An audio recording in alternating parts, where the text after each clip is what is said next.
우리 함께 읽으신 말씀 로마서 1장 5절에서 7절 말씀 가지고 예수 그리스도의 소유라는 제목으로 말씀을 전하도록 하겠습니다.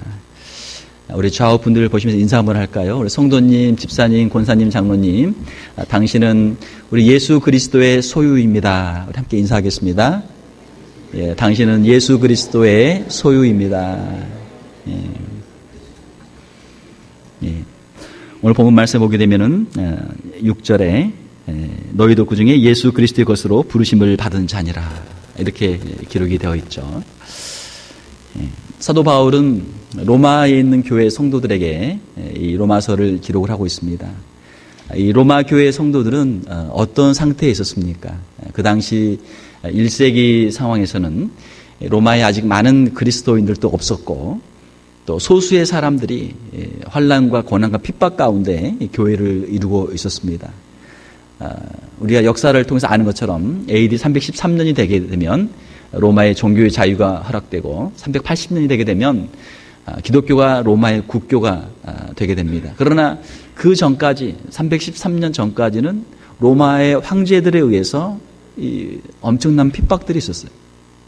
사도 바울이 편지를 쓰고 있는 이 당시에도 로마에 있는 성도들은 많은 핍박 가운데 있었습니다. 나중에 기독교가 국교화된 다음에는 황제가 크리스천이니까 또 그 황제에게 잘 보이기 위해서 많은 사람들이 고관 대작들이 교회 안에 들어온단 말이에요. 그들이 신앙 때문에 교회에 들어오는 것이 아니고 자기들의 그 지위를 어떤 세상적인 어떤 이득을 얻기 위해서 교회를 들어온 사람들이 많이 있었죠. 그렇게 함으로 인해서 교회가 양적으로는 성장하지만 질적으로는 점점 타락하게 되고 교회의 영적인 영향력을 상실하게 된 것 우리가 역사를 통해서 알고 있죠. 이 로마서를 그 서신을 받고 있는 이 당시의 로마 교회 성도들은 아직은 그런 세상에 지위가 많은 사람들도 없었고 세상에서 참 천대받고 핍박받는 고난당하는 자신의 신앙을 지키기 위해서는 생명을 걸어야만 되는 성도들, 그런 성도들이 모여서 하나님께 예배를 드리는 아주 작은 그런 공동체였습니다. 자, 그 로마 교회 성도들에게 사도 바울이 오늘 본문 말씀을 주고 있는 거예요. 우리를 이렇게 둘러보게 되면 우리 자신들 가운데도 그렇게 세상에서 유명한 사람도 없고 세상에서 큰 권세를 가진 사람들도 없고 우리가 교회에 올 때 또 세상에 어떤 무슨 이득을 위해서 교회에 온 사람들도 없죠. 우리도 로마 교회 성도들과 마찬가지로 세상에서는 참 부족한 사람들이고 가진 것도 없고 연약한 모습이지만 주님을 사랑하는 마음 그 하나 가지고 우리도 이 자리에 모인 줄로 믿습니다. 그 로마 교회에 주시는 그 말씀이 오늘 저와 여러분들에게 주시는 하나님의 축복의 말씀이 될 수 있기를 주님의 이름으로 축원합니다. 5절에 보게 되면 그로 말미암아 예수 그리스도로 말미암아 우리가 은혜와 사도의 직분을 받아 사도 바울과 또 다른 사도들이죠. 그의 이름을 위하여 예수 그리스도의 이름을 위하여 모든 이방인 중에서 믿어 순종하게 하나니 사도 바울의 사도의 사명은 무엇입니까?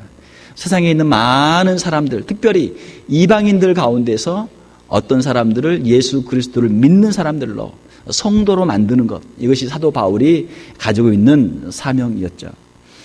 이 로마 교회 성도들도 마찬가지로 이방인들이었습니다. 이방인들 가운데서 성도로 부름을 받은 사람들이었어요. 이방인은 어떤 사람들입니까? 우리가 흔히 이방인 하게 되면 우리의 이 공동체 가운데서 제외된 사람들, 소외된 사람들 그렇죠. 여기서 말씀하고 있는 이방인들은 민족적인 유대인이 아닌 사람들도 말하지만 더 근본적인 영적인 의미는 하나님의 축복으로부터 제외된 사람들 하나님의 그 영원한 약속으로부터 제외되어 있는 사람들 그 사람들을 찾아가서 그 사람들에게 예수 그리스도를 전해서 그 사람들이 예수님을 믿고 예수님의 말씀에 순종하고 하나님의 자녀가 되도록 하는 것 이것이 사도 바울의 사명이었죠. 오늘 우리 교회도 이 사명을 그대로 우리가 가지고 있는 줄로 믿습니다. 우리가 그대로 예수 그리스도를 증거하고 예수님의 말씀을 전하고 그 말씀에 순종하는 삶을 살아가는 것이죠. 로마서에서는 믿음을 강조합니다. 그러나 그 믿음이라고 하는 것은 단지 우리의 이 추상적인 그냥 생각의 믿음이 아니고 그 믿음은 살아 역사하는 믿음. 우리가 믿는 대로 사람은 살게 되어 있거든요. 우리의 삶을 통해서 나타나는 믿음, 생명이 있는 믿음, 죽은 믿음이 아니고 살아있는 믿음, 그 믿음을 소유하는 저와 여러분들 다 될 수 있기를 주님의 이름으로 축원합니다. 6절에 보게 되면 너희도 그 중에서, 로마 교회에 있는 성도들, 너희들도 그 이방인들 중에서 예수 그리스도의 것으로 부르심을 받은 자니라. 할렐루야. 로마 교회 성도들 뿐만 아니고 저와 여러분들도 그 이방인들 가운데 있었고 하나님의 축복의 약속으로부터 멀리 있었던 사람들이지만 하나님의 부르심을 받고 예수 그리스도를 믿고 예수 그리스도의 말씀 앞에 나와서 언약의 백성, 축복의 백성이 된 줄로 믿습니다. 우리가 예수 그리스도의 소유가 되었다라고 하는데 우리가 어떤 소유권을 주장하려면 어떻게 해야 됩니까? 가게에 가서 정말 마음에 드는 것을 발견했습니다. 그러면은 그걸 어떻게 해야 돼요? 돈을 주고 사야 되죠. 돈을 주고 사게 되면 우리가 소유권을 얻게 돼요.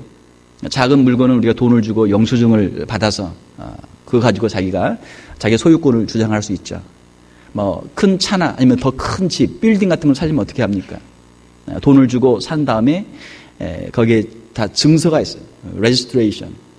차에도 그 누가 차 주인인지, 또 집도 뭐 땅 문서, 집 문서, 누가 이 집의 주인인지 그 이름이 다 써 있단 말이에요. 그 이름이 써 있는 사람이 그 소유권을, 재산권을 주장할 수 있는 것이죠. 우리가 싸게 산 것은 쉽게 생각을 해요. 이건 또 살 수 있으니까, 뭐 흔한 거니까.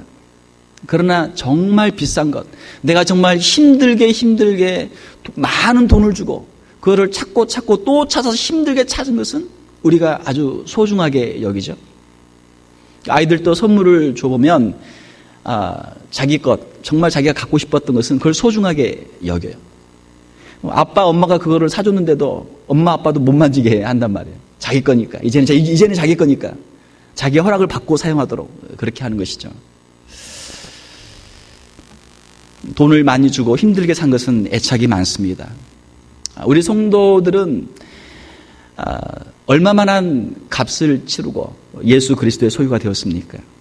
사랑하는 성도 여러분, 우리 성도들은 이 세상에서 가장 값비싼 존재인 줄로 믿습니다.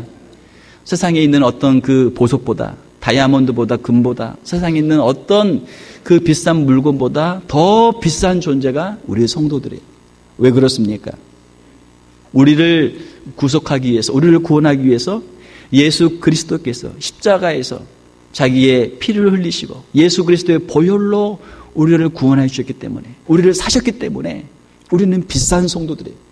우리는 비싼 사람들입니다. 할렐루야. 우리는 정말 귀한 사람들이에요. 우리 옆에 분들 보면서 인사하겠습니다. 그렇게 비싼 분인 줄 몰랐습니다. 인사 한번 하겠습니다. 네.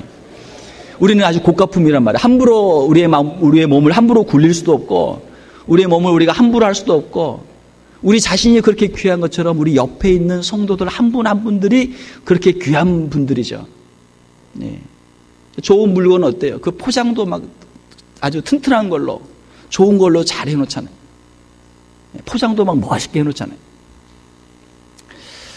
우리는 너무너무나 귀한 존재들입니다. 우리가 귀한 것보다도 예수 그리스도의 그 십자가의 보혈이 귀하기 때문에, 주님께서 우리를 위해서 그 피를 흘려주셨기 때문에 우리는 너무나 귀한 존재인 줄로 믿습니다. 우리가 세상을 살다 보면은 소유권, 재산권 분쟁들이 많이 있죠. 나라와 나라 사이에도 분쟁들이 있습니다. 영토 분쟁, 이 땅이 누구 땅인가, 그 국가 간에 서로 경쟁을 해요.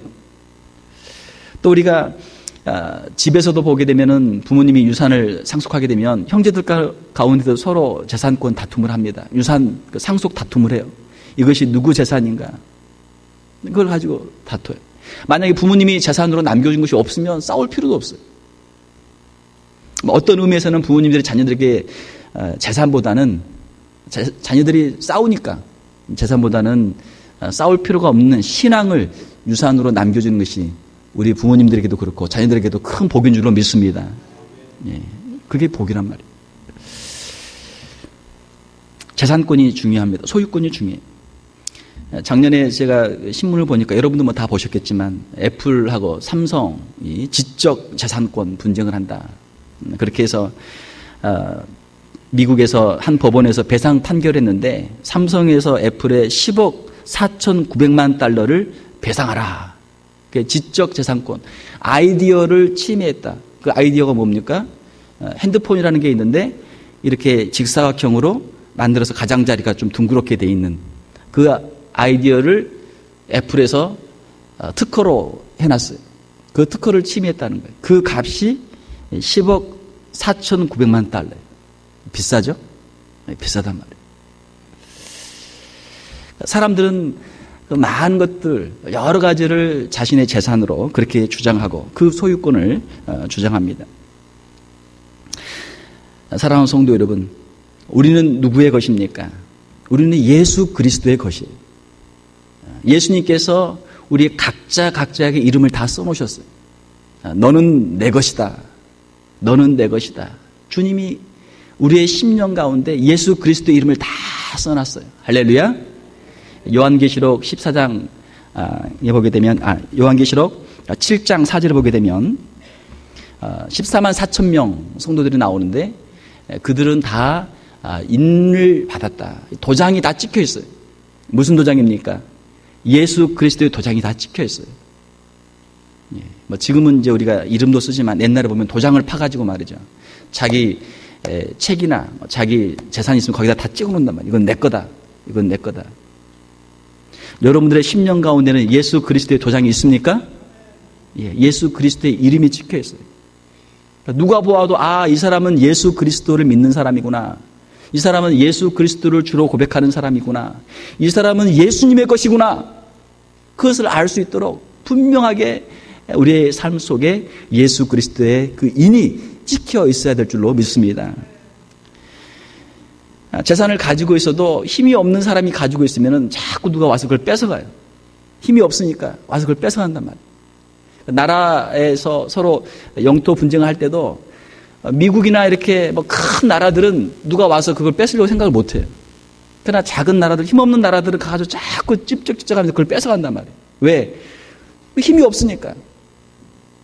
사랑하는 성도 여러분, 우리의 주인 되신 예수 그리스도는 세상 그 누구보다도 힘이 센 권능의 하나님이신 줄로 믿습니다. 주님의 손에서 우리를 빼앗아갈 사람이 없단 말이에요. 우리는 안심해도 돼요. 안심해도 돼요. 주님께서는 우리 각자의 심령 가운데 예수 그리스도의 이름을 적어 놓으셨고 너는 내 것이다 그렇게 말씀하십니다. 이사야 43장 1절에 보게 되면 너는 두려워하지 말라. 내가 너를 구속하였고 내가 너를 지명하여 불렀나니 너는 내 것이라. 너는 내 것이라. 아무리 사탄 마귀가 와서 우리에게 찝적대고 우리를 빼앗아 가려고 해도 우리의 마음속에 두려움이 찾아오죠. 과연 내가 이 믿음을 지킬 수 있을까? 과연 내가 이 생명을 계속 유지할 수 있을까? 하나님의 축복을 받을 수 있을까? 때로는 우리 안에 염려와 근심, 걱정이 찾아올 때가 있어요. 그러나 그때마다 주님이 말씀하시는 거예요. 너는 내 것이라. 할렐루야. 그 주님의 음성이 우리의 심령 가운데 들릴 때 우리가 하나님의 놀라운 축복과 그 은혜를 체험하게 되는 것이죠. 마귀가 우리의 구원을 빼앗을 수 없습니다. 환난과 핍박도 우리의 행복을 빼앗아갈 수가 없어요. 이것이 성도들의 기쁨이고 행복인 줄 믿습니다. 7절에 보게 되면 로마에서 하나님의 사랑하심을 받고 성도로 부르심을 받은 모든 자에게 하나님 우리 아버지와 주 예수 그리스도로부터 은혜와 평강이 있기를 원하노라. 사도 바울이 로마 교회에 보내는 축복의 말씀입니다. 예수 그리스도의 소유가 된 우리 성도들에게는 어떤 축복이 있습니까? 7절에 보게 되면은 하나님의 사랑을 받았고 또 하나님 우리 아버지와 주 예수 그리스도로부터 은혜와 평강이 우리에게 있게 된다. 그렇게 말씀하고 있어요.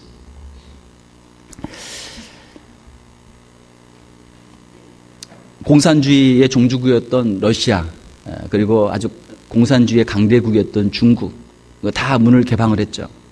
공산주의가 채 100년이 못 돼서 문을 닫았어요. 공산주의 경제의 그 몰락 그 이유가 무엇입니까?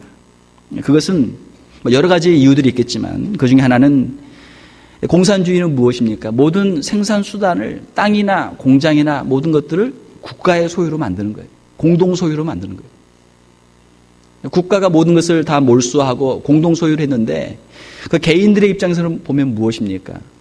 자기가 가진 건 아무것도 없습니다. 주인이 없어요. 중국이나 북한에서 최근에 그 장마당이라는 게 유행한다 그렇습니다. 장마당이 무엇입니까?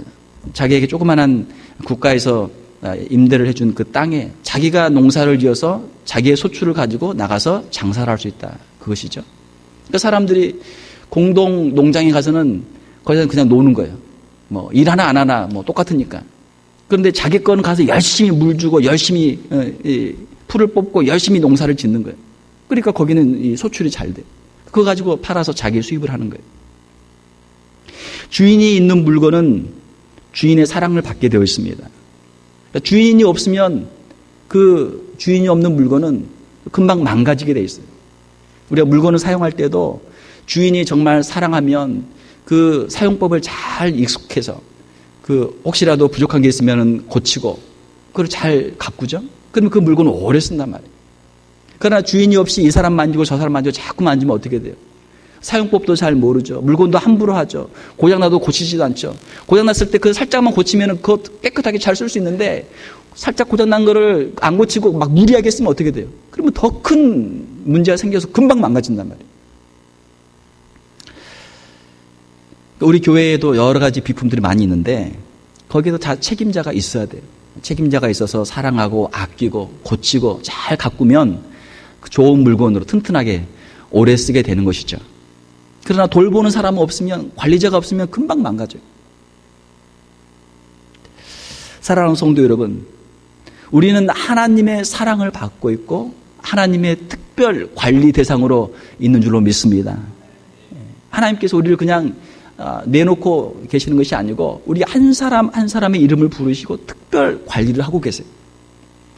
신명기 32장 10절에 보게 되면 여호와께서 그를 황무지에서 짐승이 부르짖는 광야에서 만나시고 호위하시며 보호하시며 자기의 눈동자같이 지키셨도다. 그렇게 기록이 되어 있어요. 하나님께서 하나님의 백성들을 얼마나 사랑하시는가. 자기의 눈동자같이 지키신다. 그렇게 되어 있습니다. 이거 좀 지나간 유머인데 세상에서 가장 빠른 새가 무슨 새입니까? 예, 그냥 조크예요. 유머. 무슨 새입니까? 예, 눈 깜빡할 새. 예, 눈 깜빡할 새. 예, 이게 제일 빠르대요. 눈 깜빡할 새.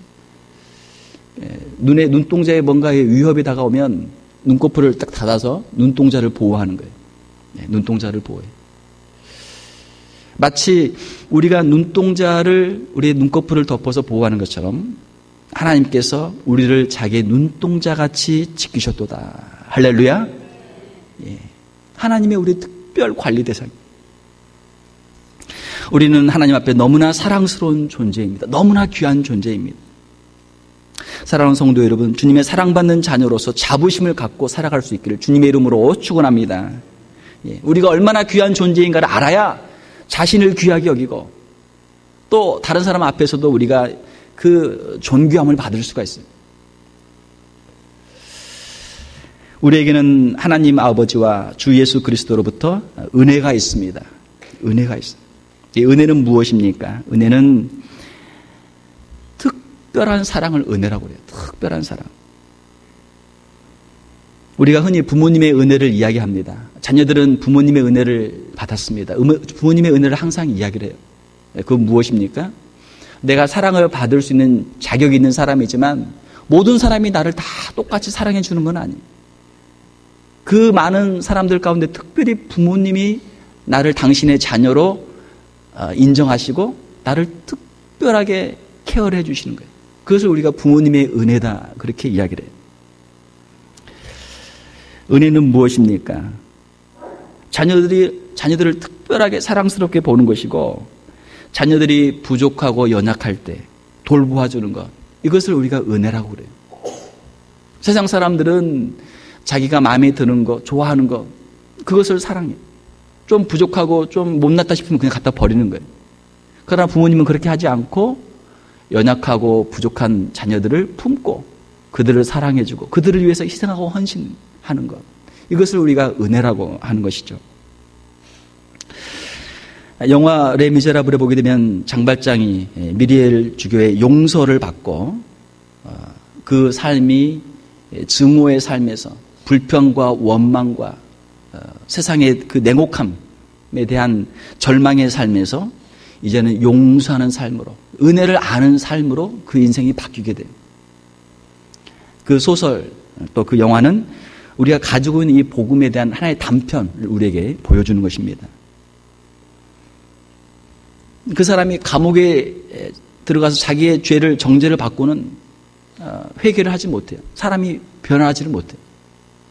그러나 그 신부님의 용서를 통해서 변화되는 인생을 살게 되는 것이죠. 이것이 복음이에요. 은혜는 무엇입니까? 우리가 자녀들을 키울 때도 마찬가지예요. 우리 자녀들이 항상 올바른 길로, 잘 되는 길로 가기를 원해요. 이렇게 해라, 이렇게 해라. 또 세상을 살다 보면 잘못된 길이 있죠. 이렇게 하면 너희들이 잘못된다. 이렇게 하지 말아라. 이렇게 하지 말아라. 부모님들은 다 자녀들이 잘 되기를 원해요. 자, 그러나 문제는 무엇입니까? 우리가 자녀들을 책망하고 훈계하는데 자녀들이 그 책망과 훈계를 잘 받지를 못해요. 어렸을 때, 갓난아이 때, 아무 힘이 없을 때는 부모님이 주면 먹고 안 주면 굶고 울고 끝나죠. 그러나 이제 조금만 나이가 지나면 사춘기가 되면 어때요? 부모에게 반항을 한단 말이에요. 부모의 모든 그 허물과 부모의 모든 것을 다 누구보다 잘 알고 있기 때문에 부모의 그 징계와 부모의 책망이 이게 소용이 없어요. 자녀에게 너 놀지 마라, 공부해라. 또 이거 하지 마라, 저거 하지 마라.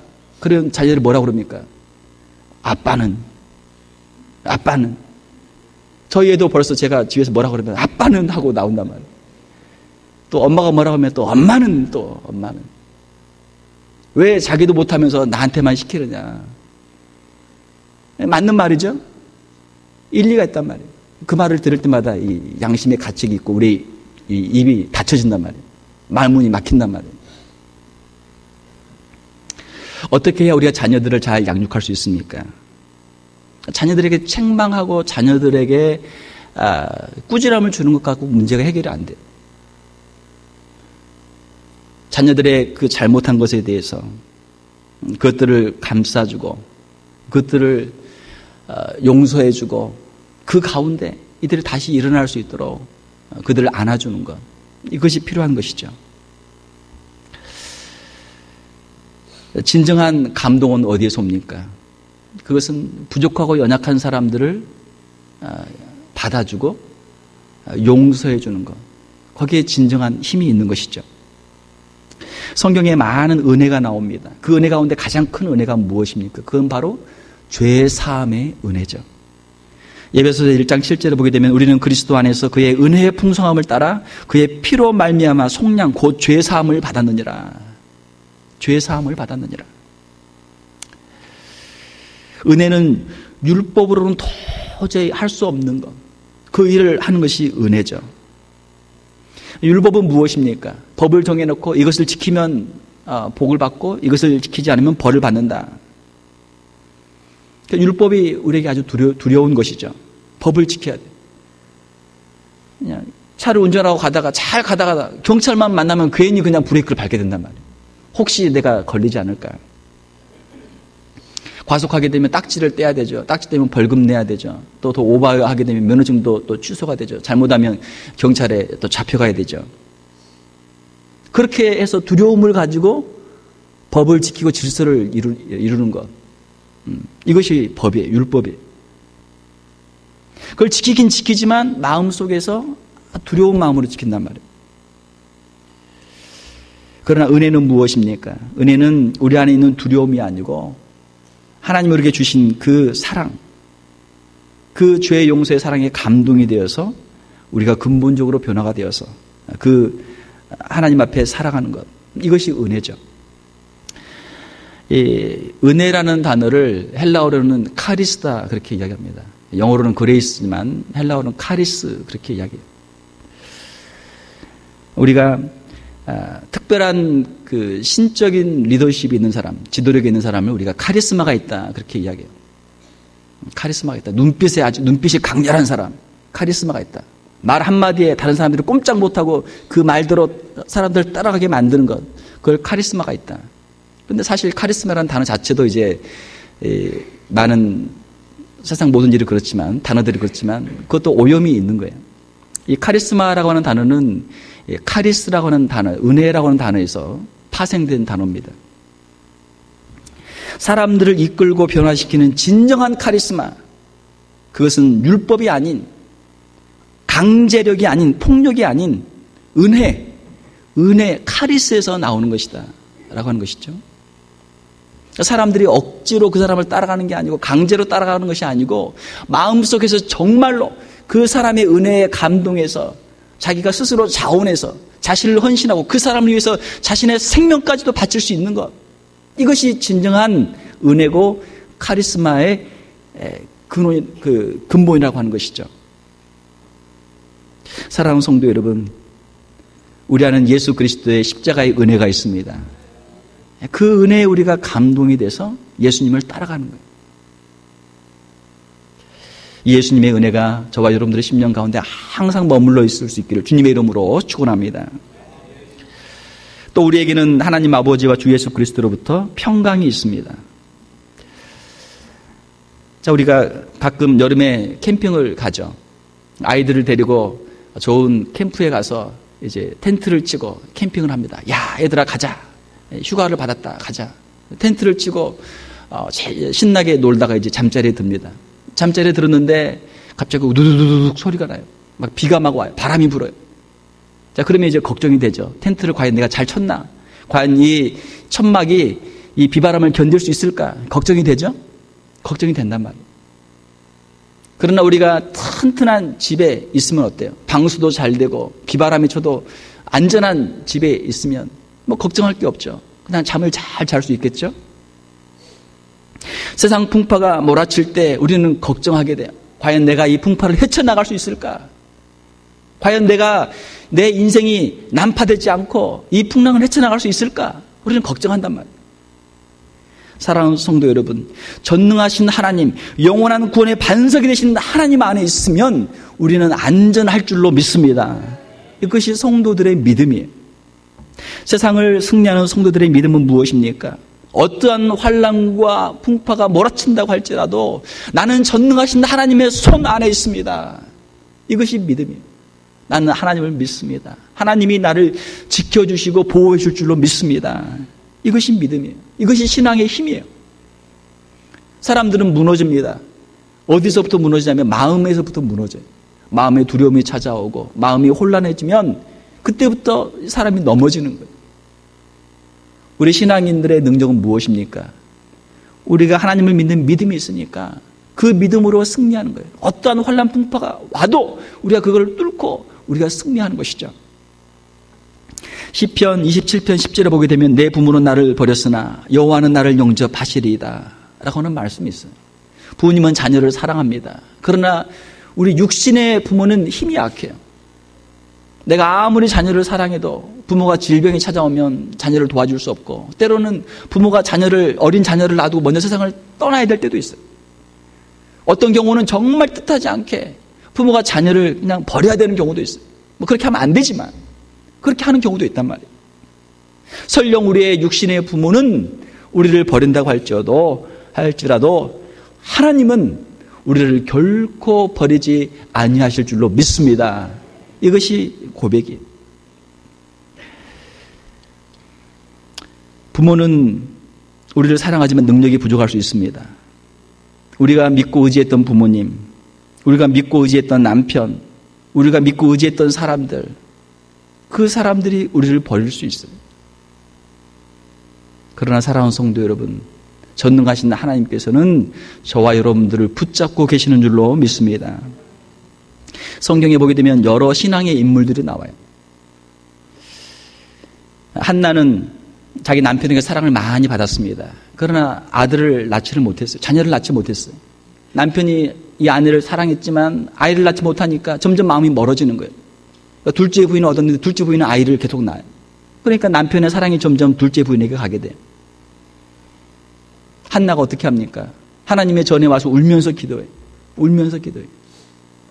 기도할 때 하나님께서 그에게 사무엘을 선물로 주신 줄로 믿습니다. 사무엘을 선물로 줬습니다. 성경에 보게 되면 또 모세가 있죠. 아주 건장한 어린아이가 태어났습니다. 모세. 그런데 이 부모가 너무너무 모세를 사랑해요. 그런데 이 아이를 키울 수가 없어요. 왜냐하면 애굽에서는 히브리 사람들이 산의 아이를 낳으면 다 죽도록 명령했기 때문에, 죽이도록 했기 때문에 아이를 키울 수가 없어요. 아이를 너무너무 사랑하지만 아이를 더 이상 키울 수가 없어요. 발각되면 아이가 죽게 되니까. 할 수 없이 나일강에서 갈대 상자에 아이를 넣어서 보냅니다. 떠나보내요. 부모님의 마음이 얼마나 아프겠어요. 그의 부모는 그를 나일강에 띄웠지만 하나님께서 그를 그 강에서, 물에서 그를 건져주신 줄로 믿습니다.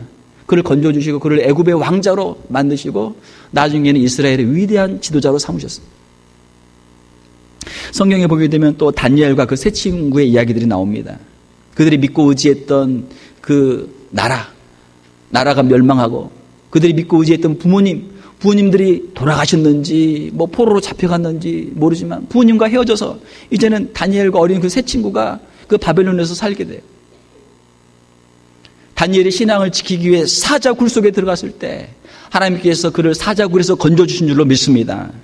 다니엘의 세 친구들이 그 신앙을 지키기 위해서 풀무불에 들어갔을 때 하나님께서 그들을 그 풀무불 가운데서 그들을 건지신 줄로 믿습니다. 우리가 사랑하고 의지했던 사람들이 우리를 돕지 못하고 우리를 건지지 못할 때 하나님께서 우리를 건져주시는 거예요. 이것이 성경의 역사고 우리 신앙인들의 역사인 것이죠. 우리가 무슨 문제가 있을 때마다 우리가 가장 먼저 하나님 앞에 나와 엎드려 기도해야 될 줄로 믿습니다. 기도하는 거예요. 기도하면 하나님께서 우리를 도와주시고 우리의 마음속에 평안을 주세요. 말씀을 맺겠습니다. 우리는 누구입니까? 우리는 예수 그리스도의 소유인 줄로 믿습니다. 예수 그리스도의 소유. 그 누구도 우리를 건드릴 수가 없고 그 누구도 우리를 빼앗아갈 수가 없고 우리를 멸망시킬 수 없고 하나님의 그 축복에서 우리를 제외시킬 수가 없어요. 왜? 우리는 예수 그리스도의 소유이니까. 이 믿음이 우리의 성도들의 믿음이고 이 신앙으로 우리가 이 세상에서 승리하게 되는 줄로 믿습니다. 우리는 하나님의 사랑을 받는 성도들이요, 하나님의 은혜가 늘 함께하고 있는 성도들이요, 하나님이 주시는 평강을 늘 가지고 있는 하나님의 성도들입니다. 하나님께서 우리의 보호자가 되어주세요. 우리의 가장 든든한 백, 우리의 후원자가 되어주십니다. 주님을 깊이 신뢰하는 이 믿음을 가지고 세상을 넉넉히 이길 수 있는 저와 여러분들이 다 될 수 있기를 주님의 이름으로 축원합니다. 기도하겠습니다. 하나님 아버지 감사합니다. 우리를 이 세상 가운데서 버려두지 아니하시고 예수 그리스도의 십자가의 보혈로 우리의 죄를 다 용서하여 주시고 우리를 하나님의 소유로 예수 그리스도의 소유로 삼아주심을 감사를 드립니다. 이 믿음을 가지고 세상을 넉넉히 이길 수 있는 저희들을 다 되게 하여 주시옵소서. 지금까지 우리를 지켜주시고 인도하여 주신 주님, 현재 일과 장래일 모든 일들 가운데서 하나님이 우리를 지켜주시고 보호하여 줄 줄로 믿습니다. 우리 믿음이 더욱 자라게 도와주시고 하나님 앞에 더욱더 한 걸음 한 걸음 믿음으로 나갈 수 있는 저희들 다 되게 하여 주시옵소서. 거룩하신 우리 주 예수님 이름으로 기도하옵나이다. 아멘.